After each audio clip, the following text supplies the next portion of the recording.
Samantala, naramdaman kahapon sa ilang bahagi ng Metro Manila at ilang karatig probinsya ang magnitude 4.6 na lindol na tumama sa General Nakara sa Quezon at nakunan niya ng mga CCTV cameras. Ang detalye sa ulat ni Isaiah Mirapuentes.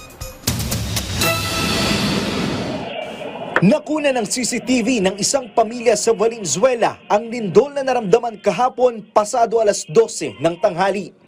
Kita sa video na nagpapahinga ang mga tao sa bahay nang biglang naramdaman nila ang pagyinig at agad silang napatayo. Sa kuha naman ito ng isang residente sa isang condominium sa Pasig City, kita kung gaano kalakas ang pagyinig. Niyanig ng magnitude 4.6 na lindol ang General Nakara sa probinsya ng Quezon ng 12:17 ng tanghali. Naramdaman ang pagyinig hanggang sa Metro Manila at iba pang karatig probinsya. Matapos makaramdam ng lindol, pinalikas din ang mga empleyado sa Senado.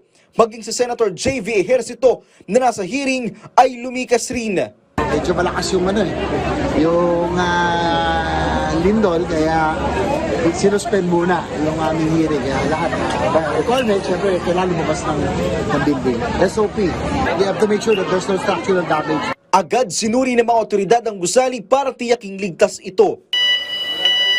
Umalingaw-ngaw naman sa buong batasang pambansa ang malakas na tunog ng alarm dahil sa lindol.